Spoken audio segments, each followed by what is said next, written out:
paz do Senhor, seja bem-vindo a mais uma aula aqui do EBD em Foco.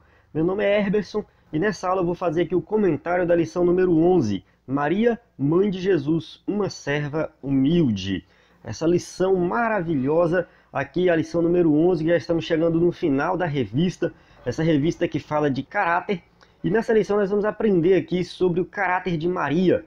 Nós sabemos que na nossa sociedade tem aí um culto a Maria, uma exaltação assim exagerada da mãe de Jesus. No entanto, nós sabemos que a Bíblia não abre espaço para adoração a Maria, mas também não significa que não vamos reconhecer aí o seu papel no plano da salvação, o seu papel como exemplo, como uma pessoa que deixou um grande exemplo para nós, um exemplo de um caráter cristão transformado. Então essa lição aqui a gente vai aprender muito aqui e colocar em prática na nossa vida, porque esse é o objetivo, né? Temos que colocar em prática o que aprendemos nas lições da Escola Bíblica Dominical.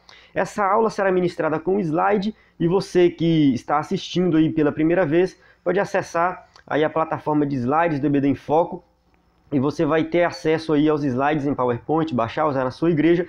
Tem um link aí perto desse vídeo. Se você estiver assistindo no YouTube ou no site, ou você estiver assistindo no Facebook, não sei, vai ter um link próximo e você vai clicar e vai ser direcionado à plataforma de slides. Se você já está cadastrado, está assistindo pela plataforma, muito obrigado, deixe o seu comentário, fale aí o que você está achando dos slides. Tenho certeza que Deus vai aí recompensar você que se cadastrou, né, e para que esse projeto possa crescer e alcançar muito mais vidas. Então vamos lá, vamos começar aqui a aula.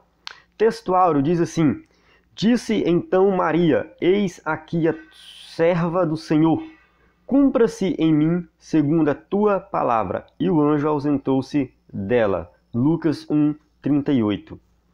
Maria, mãe de Jesus, nos deixou um exemplo elevado de humildade e submissão à vontade de Deus. Como eu costumo falar, verdade prática é como se fosse um resumo de toda a revista, de toda a lição que nós estamos estudando. E esse resumo fica bem claro aqui. Ela deixou um exemplo de humildade e submissão à vontade de Deus, que nós também temos que olhar para a vida de Maria e também nos humilhar diante de Deus e nos submeter à vontade de Deus. Leitura bíblica em classe se encontra em Lucas 1:46 a 49.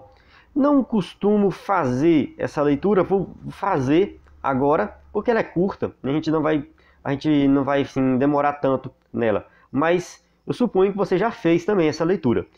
Disse então Maria: a minha alma engrandece ao Senhor, e o meu espírito se alegra em Deus, meu Salvador, porque atentou na humildade de sua serva, pois eis que desde agora todas as gerações me chamarão bem-aventurada, porque me fez grandes coisas o poderoso, e santo é o seu nome.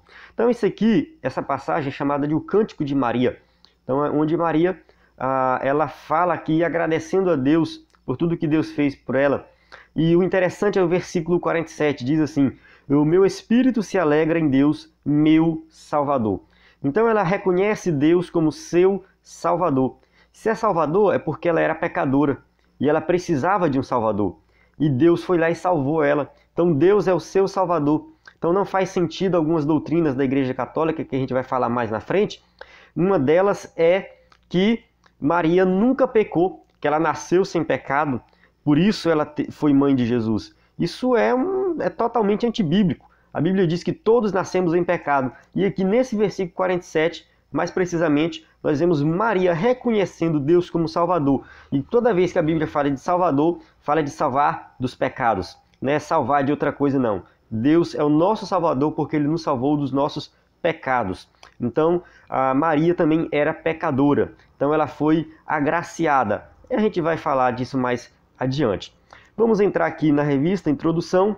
Diz assim: Maria foi escolhida por Deus para protagonizar o papel mais importante que uma mulher poderia receber. Então, qual é esse papel? Ela recebeu a missão de ser mãe de Jesus. Então, não foi uma missão qualquer, não foi um acontecimento qualquer. Então, isso aqui foi um acontecimento singular e único na história. Ou seja, ela foi escolhida para ser mãe do Salvador. diz que o Verbo se fez carne. Ela foi mãe de Jesus Cristo, o Verbo de Deus, que se fez carne e habitou entre nós, e vimos a sua glória, como a glória do unigênito do Pai, cheio de graça e de verdade. João 1,14. Então a gente observa aqui que Jesus, ele nasceu aí de uma mulher, ele tinha que encarnar, então ele tinha que nascer de uma mulher, e Maria foi essa mulher escolhida. Em seu ventre, ela acolheu sob a graça do Espírito Santo aquele que veio ao mundo para salvar a humanidade perdida. Então Maria, ela acolheu aí Jesus, mas com esse propósito. Jesus, ele não nasceu simplesmente para ser filho de Maria, ele nasceu para ser o salvador da humanidade, salvador daqueles que estavam perdidos, assim como eu, você e todos que passaram aí na face da terra. Todos que foram salvos por meio de Cristo, porque ele morreu na cruz do Calvário para pagar o preço dos nossos pecados. Maria, a mãe de Jesus. Tá errado aí, né? A mãe de Jesus, só tirar esse S. Primeiro tópico, quem era Maria? Primeiro, vamos falar aqui do nome, né? O nome era muito comum naquela época. Tinha, né, o nome Maria, era usado por muitas mulheres lá em Israel, né? E devido ela, hoje também esse nome é muito usado, né? Eu lembro até de um acontecimento numa agência da Caixa Econômica que criou uma fila, né? Não sei o que era que estava acontecendo, mas criou uma fila só para as Marias. Ou seja, né, só a fila de Maria tinha mais gente do que a fila dos outros nomes tudinho. Então é um nome muito comum, tanto naquela época quanto hoje. Vem aí do hebraico, né, que é do nome Miriam, né, a irmã de Moisés. E esse nome Miriam, quando o Antigo Testamento foi traduzido para o grego, então o Antigo Testamento tem hebraico, só que teve uma época que ele foi traduzido para o grego, que foi a Septuaginta, né, ou seja, a tradução do Antigo Testamento para o grego, é chamado de Septuaginta. Se você ouvir esse nome mais alguma vez, fique sabendo disso. Foi traduzido como Mariã, né, ou seja, a versão aí grega do Novo Testamento, era do Antigo Testamento, viu? Mais uma correção aí, versão grega do Antigo Testamento, não do Novo. Foi traduzido como Mariã. Então, Mariã, que é, né, ou seja, Maria, né, ou seja, daí veio Maria. Então, é Miriam, né, depois escreveram Mariã do grego e se tornou Maria. Então, vem aí o nome de Maria, né, do Antigo Testamento. Ela era da linhagem real, descendente do rei Davi. Então, a Bíblia diz assim, livro da geração de Jesus Cristo, filho de Davi, filho de Abraão. Então a gente vê que Maria, ela era da descendência, Maria e José, era da descendência e da promessa de Deus, onde Deus prometeu. Primeiro Deus chamou Abraão. Então Deus prometeu para Abraão que faria de Abraão uma grande nação e que através de Abraão todas as famílias da terra seriam abençoadas. Então a promessa se cumpre em Cristo.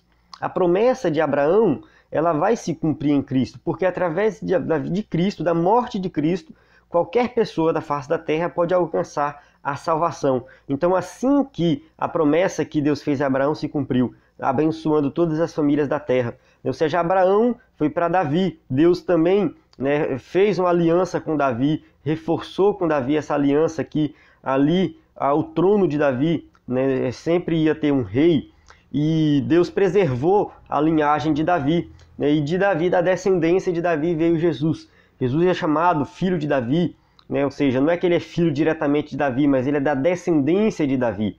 Então a gente vê aí que Deus, ele cumpre a sua promessa, né, ou seja, nasceu ali Jesus Cristo, da descendência de Abraão, descendência de Davi, da tribo de Judá.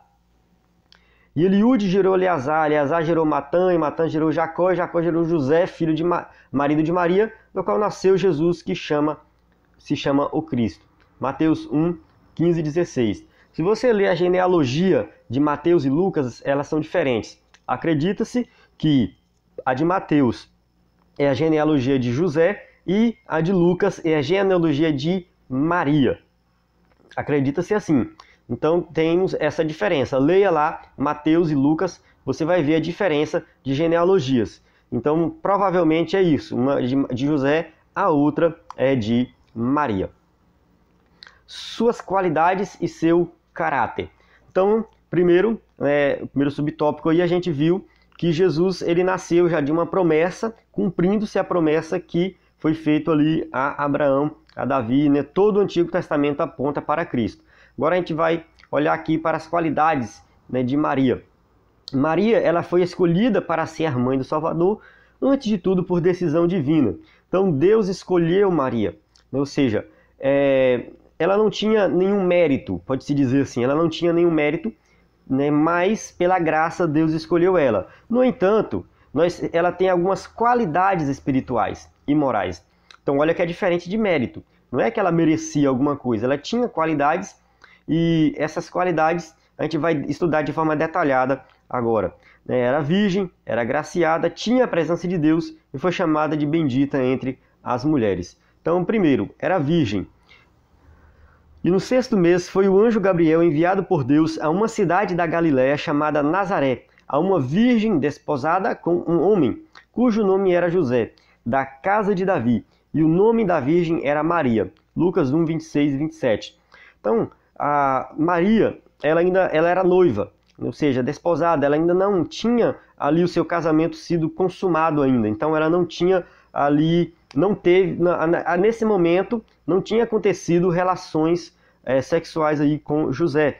Então, ela ainda era virgem quando ela recebeu ali o anjo. Então, a virgindade física de uma jovem era um valor de grande significado espiritual e moral. Então, ela tinha um valor muito alto, muito grande, o fato dela ser virgem.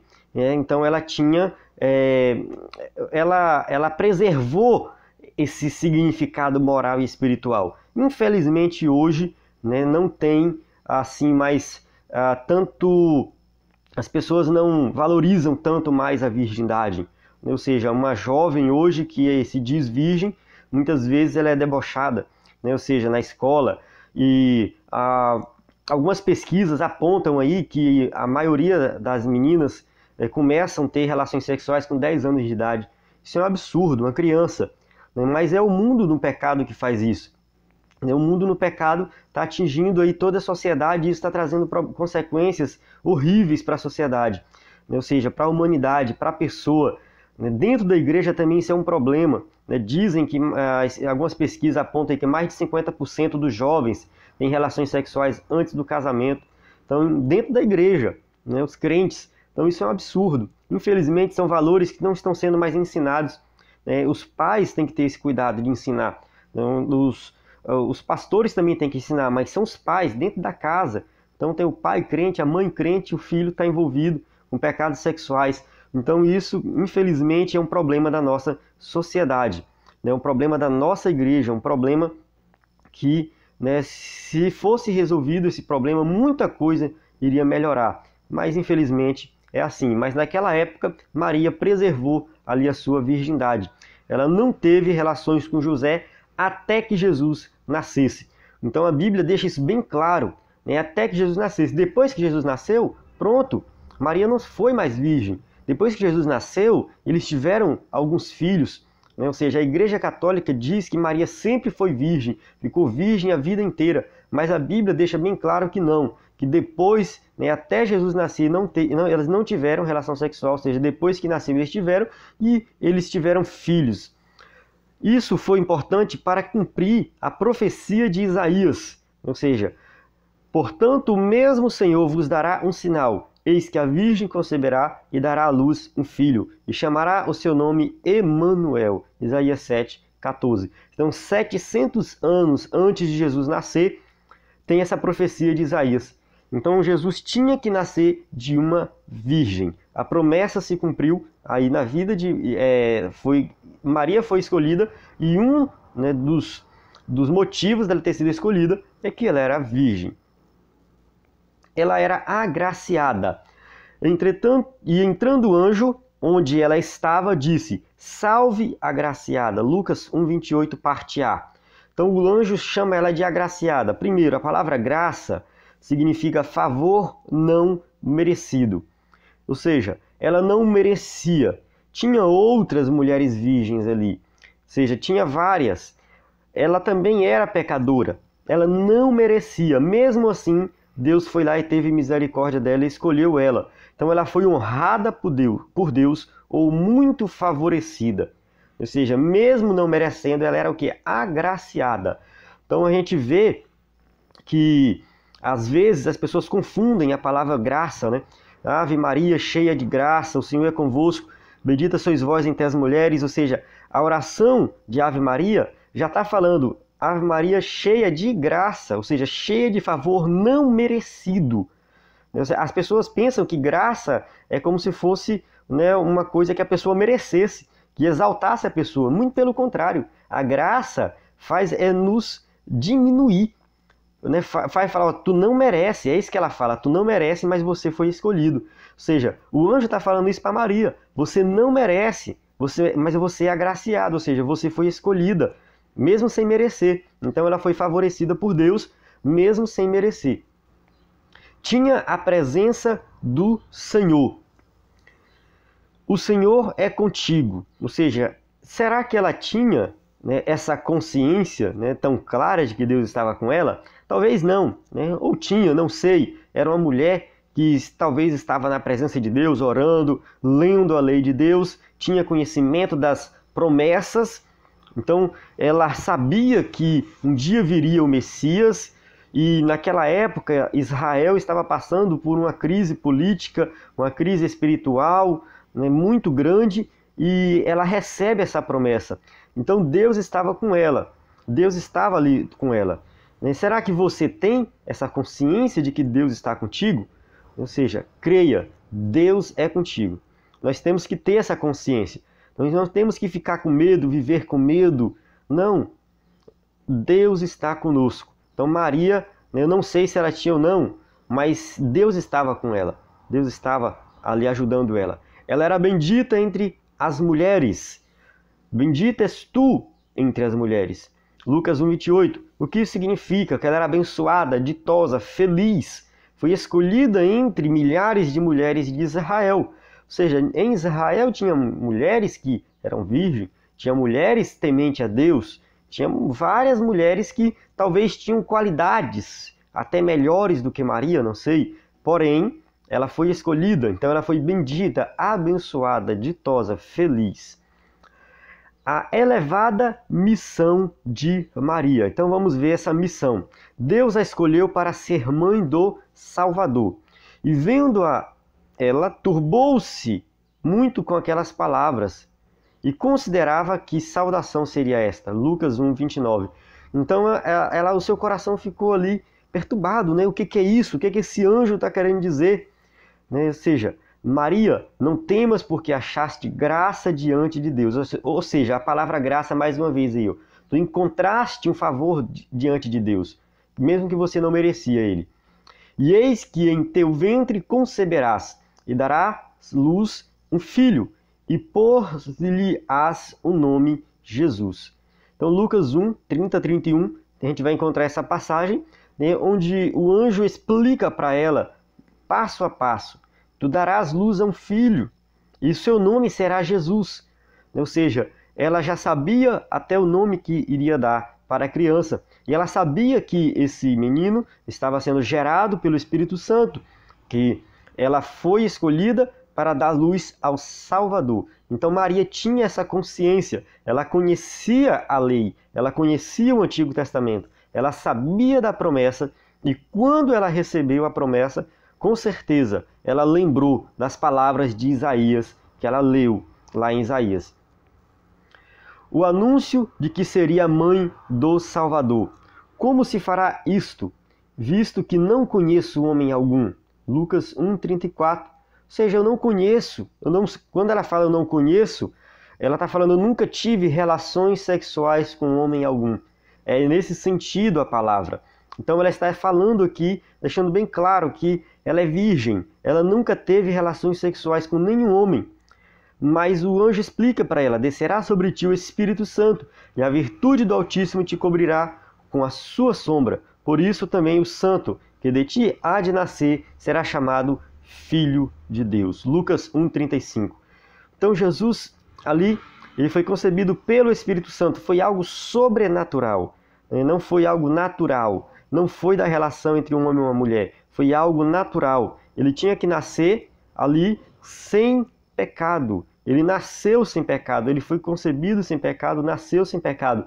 Então a gente vê que Maria, né, entende isso aqui. Ela entende, né, que foi algo de Deus e que o que estava no ventre dela era chamado também de filho de Deus. Submissão à vontade do Senhor, uma característica aqui de Maria. Ela foi submissa à vontade de Deus. Ela disse assim, ó, eis aqui a serva do Senhor, cumpra-se em mim segundo a tua palavra, e o anjo ausentou-se dela. Lucas 1:38. Então ela simplesmente falou, cumpra-se em mim segundo a tua palavra. O que você falou, essa palavra vai cumprir em mim, eu estou aqui, né, submissa à vontade de Deus. Então Maria, ela aceitou aí a vontade de Deus na sua vida. Foi uma responsabilidade muito grande. Às vezes Deus quer nos dar algumas responsabilidades e a gente não quer aceitar. Ou seja, muitas vezes a gente recusa um cargo de liderança com medo da responsabilidade. Rapaz, eu vou ser líder ali, não, é complicado. Né? Às vezes Deus te chama para uma obra, você não vai, porque sabe que a responsabilidade é muito grande. Mas Maria, ela sabia da responsabilidade. Ela ia criar, cuidar e educar o Filho de Deus. Então, ela não tinha talvez que aceitar isso aqui. Mas ela simplesmente se submeteu à vontade de Deus. Mesmo sendo uma responsabilidade muito grande, ela não recusou. Então é um exemplo para nós, né? Ou seja, sermos submissos à vontade do Senhor. Ou seja, não importa a responsabilidade. Não tinha responsabilidade no mundo maior do que a responsabilidade de Maria. E mesmo assim ela não recusou, ela aceitou de maneira submissa. Maria, mulher e mãe. A Bíblia diz assim, ó, naqueles dias César Augusto publicou um decreto ordenando o recenseamento de todo o Império Romano. Então, Israel estava sob o jugo do Império Romano e ali eles tinham que se deslocar à cidade natal. Então, todos iam para a sua cidade natal a fim de alistar-se. Então, todo o Império Romano, né, todo mundo do Império Romano tinha que voltar à sua cidade natal para que fosse feito o censo. Né? Foi a ordem do imperador daquela época, né, e todos retornaram. Eles moravam em Nazaré, mas eles eram de Belém, ou seja, eles nasceram em Belém, foram para Belém para que lá fosse se alistar, né? Ou seja, fazer parte do censo ordenado aí pelo Império Romano. E quando estavam em Belém, aconteceu algo inesperado, né? Nós sabemos que o que aconteceu é que nasceu ali Jesus, né? Um rei nascendo numa manjedoura, um contraste muito grande. Ou seja, os reis naquela época nasciam nos palácios, os reis nasciam com toda a pompa e honra, tinham todos os cuidados. E Jesus não. Ele começa ali mostrar qual foi o seu objetivo, ou seja, ele se humilhou, ele veio de forma humilde, ele já nasceu de maneira humilde. Ele nasceu em um local reservado para os animais. Então nasceu entre os animais. Então ali nasceu o rei Jesus. Com esmero, ela cuidou da infância de Jesus. Olha a responsabilidade de Maria, cuidar de Jesus. Então ela circuncidou Jesus ao 8º dia, ela apresentou no templo. A Bíblia deixa bem claro que ela cumpriu tudo o que estava na lei. Tudo que estava na lei, levou as pombinhas lá para o sacrifício, levou para o templo, apresentou tudo. Ou seja, Jesus, ele cumpriu toda a lei desde o seu nascimento, né? E Maria estava ciente disso. Ou seja, Maria, ela sabia que ela tinha que fazer isso. Né? A Bíblia diz que, né, só corrigindo aqui, falei pombinhos, né, foi 2 rolinhas e 2 pombinhos. Ou seja, ela levou 2 rolinhas e 2 pombinhos para o sacrifício no dia que foi apresentar no templo. Então ela sabia que tinha que cumprir a lei. Então Jesus, ele cumpriu a lei desde quando ele nasceu, né, por nós, né? E sempre o levava à festa da Páscoa, ou seja, todo ano tinha a festa da Páscoa e eles saíam ali de Nazaré e iam a Jerusalém ali celebrar a festa da Páscoa. Era uma distância de mais de 100 quilômetros. Eles faziam em animais, andando a pés, aí demorava talvez dias essa viagem. mas eles estavam lá, né, todo ano participando da festa da Páscoa. Até tem aquele incidente que Jesus se perde lá, né, fica lá ensinando os doutores da lei, né, depois eles voltam para encontrar com Jesus. Então a gente vê que a Maria, né, teve o cuidado de ensinar tudo para Jesus. O seu papel no plano da salvação. Maria deu à luz a semente da mulher. Então a gente começa o seguinte, aqui nesse tópico, falando da queda do homem.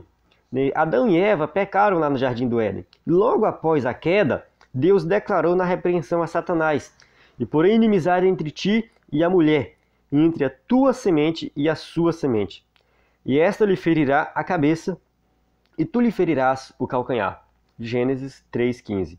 Então, a gente entende essa passagem aqui como um prenúncio do Evangelho, chamado de proto-evangelho. Ou seja, Deus já faz uma promessa que iria nascer aí, né, já um Messias, um Redentor. Então já é Deus, desde a queda, já falando de Cristo, já apontando para Cristo. Ou seja, na sua presciência, Deus já tinha determinado todas as coisas. Então a gente vê que Deus já sabia de tudo. E Deus já tinha reservado a solução para o pecado. E a solução para o pecado seria Cristo. Então, assim, já vem a promessa desde a queda lá de Adão e Eva. A promessa de que um dia nasceria o Messias. E todo o Antigo Testamento fala desse Messias. Gálatas 4, 5 diz o seguinte: mas vindo a plenitude dos tempos, Deus enviou seu Filho nascido de mulher, nascido sob a lei, para remir os que estavam debaixo da lei, a fim de que recebermos a adoção de filho. Então a gente vê aqui que Deus ele cumpriu algo que ele já tinha prometido. E Jesus nasceu de uma mulher. Ou seja, e essa mulher foi Maria. Então Jesus ele é o Salvador. Ou seja, ele morreu pelos nossos pecados. Ele nasceu sob a lei, cumpriu a lei e morreu para perdoar os pecados daqueles que estavam debaixo da lei. Ou seja, que descumpriram a lei, que quebraram a lei de Deus e que estão debaixo da condenação. Todos nós estamos debaixo da condenação. E Jesus ele veio para remir cada um que pecou contra Deus. Maria não é redentora. A Bíblia ensina que Maria é redentora ou mediadora entre Jesus e os homens? Uma pergunta. Será que a Bíblia ensina isso? Cuidado, nós não podemos ir além das Escrituras.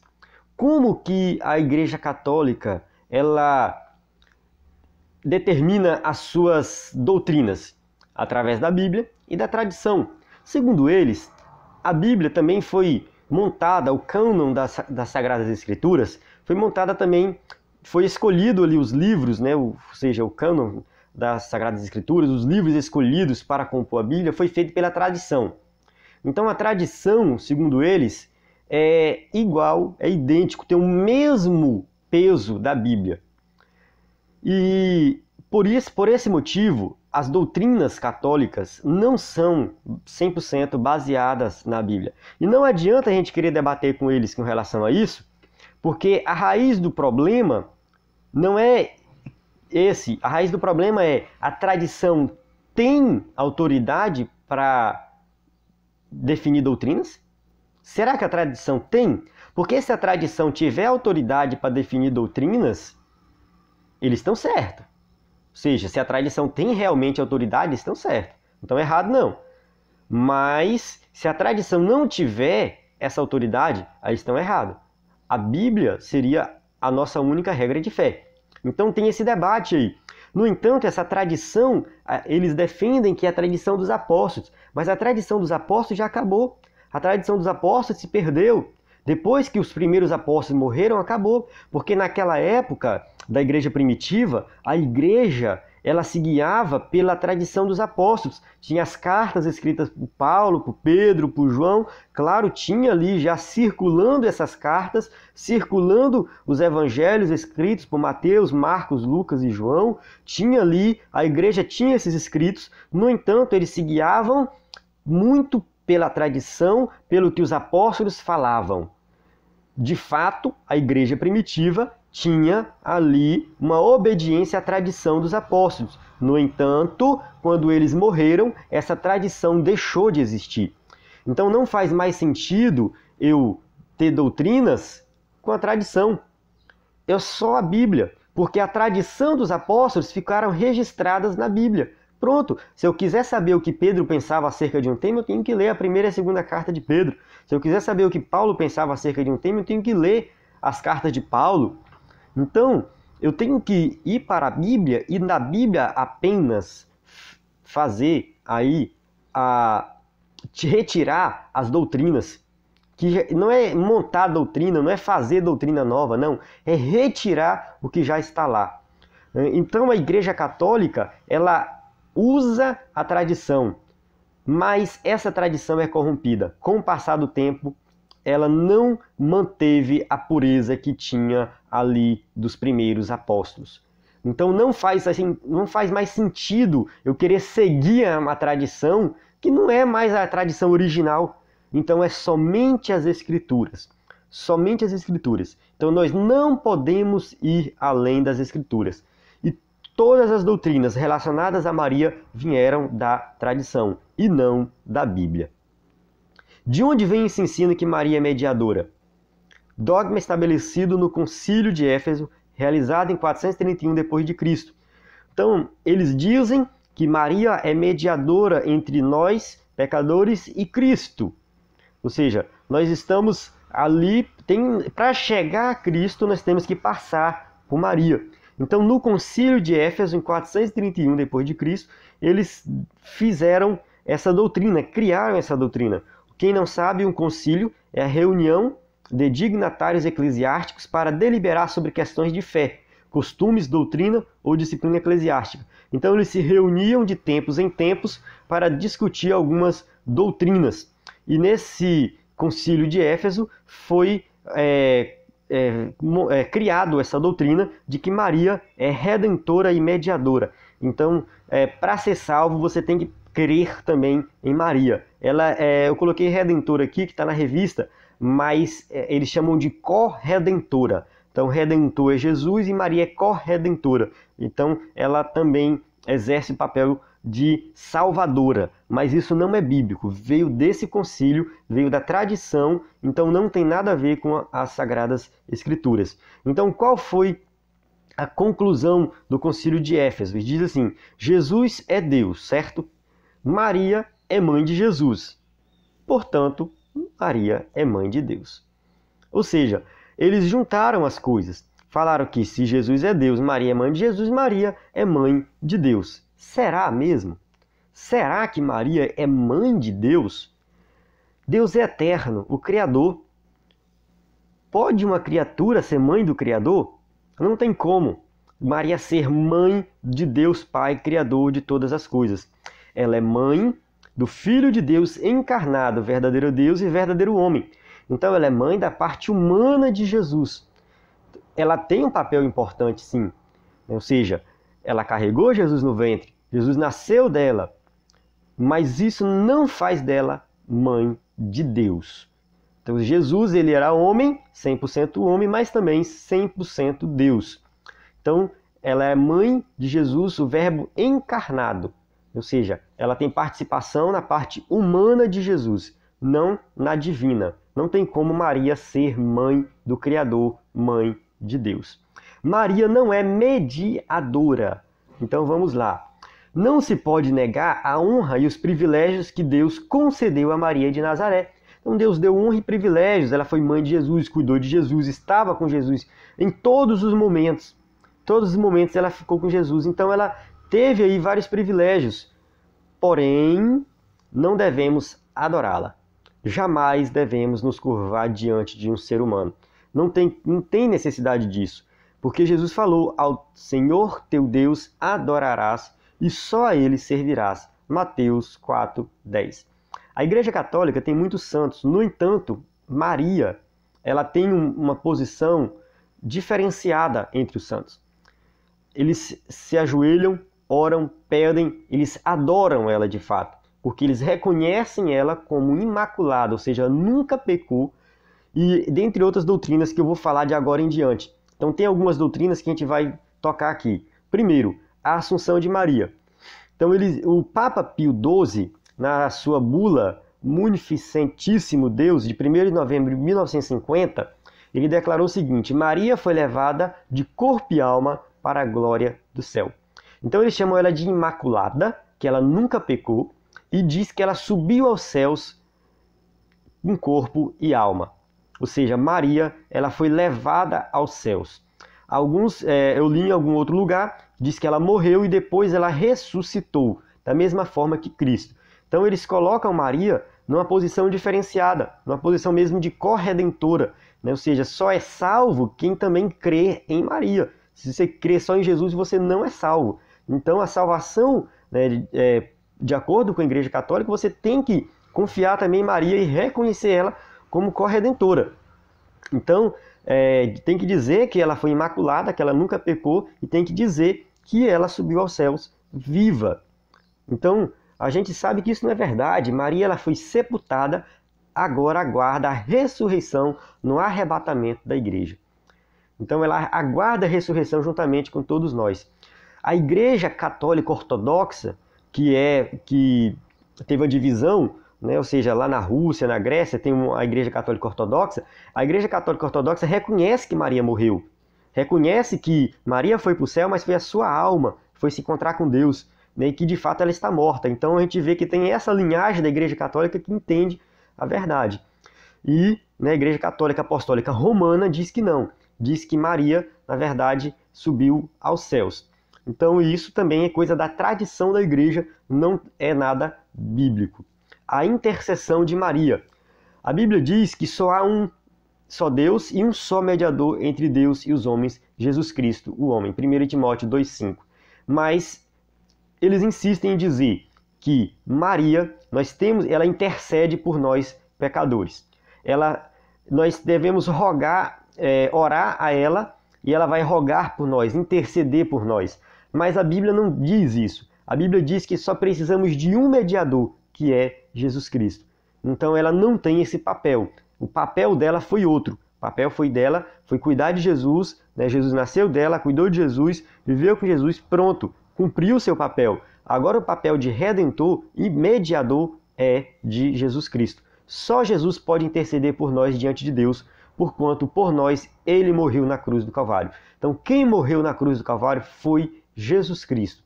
Não teve nenhum outro que fez isso. E somente ele poderia remir dos nossos pecados. Nenhum outro. Mesmo que tivesse um ser humano que nunca tivesse pecado, mesmo assim, ele não teria capacidade de remir dos nossos pecados. Não tenho espaço para falar isso aqui agora, eu poderia falar em outro momento. Mas o fato de Jesus ser Deus também, isso faz com que de fato ele seja o nosso remidor. A suprema autoridade de Maria. Ou seja, dizem que Maria também tem autoridade, ela está lá ao lado de Deus, e já vi pessoas dizerem que até o próprio Deus se dirige a Maria para tomar algumas decisões. Isso não é verdade. Um ensino como esse jamais honra Maria, mãe de Jesus, como homem. Ou seja, dizer que Maria tem uma suprema autoridade, que ela está nos céus e que até o próprio Deus se submete à autoridade dela, isso é uma heresia muito grande. Não tem como. Jesus falou: é-me dado todo o poder no céu e na terra. Mateus 28, 18. Então, doutrinas criadas por homens, baseadas na tradição de homens corrompidos, vêm aí confundir a cabeça das pessoas. E muitos acreditam, muitos creem nisso, mas eu fico com a Bíblia. É-me dado todo o poder no céu e na terra. Jesus, ele tem todo o poder, ele tem toda a autoridade. Ninguém se submete a Maria. Nós temos que nos submeter a Cristo. A autoridade é dele, o poder é dele. Ela foi um ser humano, pecador, ou seja, ela pecou. Ela era uma pecadora também. Ela falhou, ela errou. Ela era carente da misericórdia de Deus. Eu creio sim que ela está salva, está no céu, está aguardando o arrebatamento, mas ela não é digna de adoração, porque Jesus, sim, é digno de toda a adoração. Conclusão: Maria merece todo o respeito, a honra e o reconhecimento de seu papel no plano de Deus em relação à humanidade. Na presciência de Deus, Jesus já era a semente da mulher, que haveria de ferir a cabeça da serpente, que é o diabo. Ela foi a única mulher que concebeu pelo Espírito Santo, mas não há qualquer base bíblica para que lhe rendamos culto, adoração ou considerarmos mediador entre Deus e os homens, pois esse papel exclusivo de Jesus Cristo, nosso Senhor. Ou seja, vamos reconhecer Maria pelo seu papel, pela sua importância, porém, jamais devemos nos curvar diante dela, adorar ela e reconhecer ela como mediadora, porque somente Cristo é o nosso mediador. Somente Cristo morreu na cruz do Calvário para perdoar os nossos pecados. A paz do Senhor, até a próxima aula. Aqui tem as perguntas, caso você seja professor e queira usar na sua classe. E bibliografia recomendada, alguns livros aqui para você se aprofundar no conhecimento aí do assunto, da lição. Né? E entre aí no ebdenfoco.com, acesse, tem aí o conteúdo exclusivo de professores da Escola Bíblica Dominical. A paz do Senhor, até semana que vem.